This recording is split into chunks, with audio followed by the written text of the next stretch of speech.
अस्सलामुअलैकुम, कैसी हैं सब प्यारी बहनें, कैसे हैं आप सब। मैं हंसा लाई आज आपके लिए राइस फ्लोर रोटी यानी कि पराठा, चावलों के आटे का जो पराठा है ये इतना टेस्टी बनता है। ब्रेकफास्ट में आप बनाएं, ये बहुत ही पसंद किया जाता है। कुछ लोग इसको साग के साथ खाना पसंद करते हैं, लेकिन बच्चों को अगर आप ब्रेकफास्ट में ये सिंपली ऐसे बना के देंगी ना तो ये बहुत मज़े का लगता है।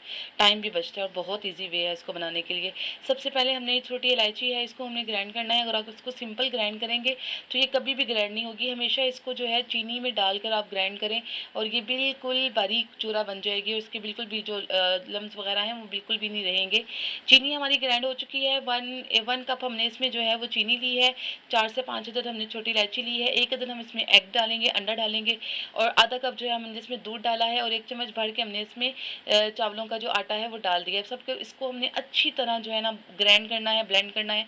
चाहे तो आप हाथ से कर लें, लेकिन टाइम की बचत के लिए हम इसको ग्राइंडर में कर लेंगे तो ये बहुत अच्छा पेस्ट फॉर्म में आ जाता है और आपकी स्ट्रगल या टाइम भी बच जाता है। इसके बाद हमें चाहिए सिंपली पैन। इसको आपने जो है ना थोड़ा सा ऑयल लगाना है और उसके बाद आपने इसमें ये मैरिनेशन डाल देनी है। नहायत ही आसान, बहुत ही ईजी तरीका है इसको बनाने का। ये देखें, बिल्कुल भी मुझे इसकी शेप वगैरह बनानी नहीं पड़ी, ऑटोमेटिक इसकी शेप खुद ब खुद बन गई। कोशिश करें कि इसको बनाने के लिए आप नॉन स्टिक पैन या नॉन स्टिक तवा यूज़ करें और ये इतनी जल्दी इतनी टेस्टी बन जाते हैं। बच्चों को अक्सर ब्रेकफास्ट में होता है कि क्या बना के दें।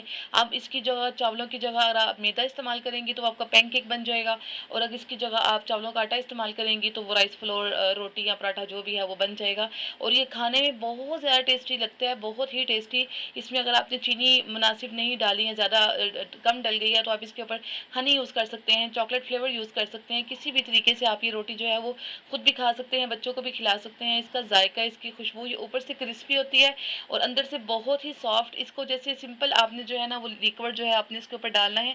इसकी क्वांटिटी आपको नज़र आ रही है, कितना पतला होना चाहिए। बहुत ज़्यादा थिक होगा तो ये रोटी इतनी पतली नहीं बनेगी। इसको थोड़ा सा आपने लिक्विड फॉर्म में बनाना है कि इसकी जो रोटी है वो पतली और अच्छी बन जाए। इसको बहुत जल्दी आपने जो है ना इसकी साइड जो है वो टर्न आउट नहीं करनी, थोड़ा सा वेट करना है। जब एक साइड पक जाए थोड़ा सा ऑयल ज़्यादा लगा ले आप, अगर आप ज़्यादा ऑयल पसंद करती हैं।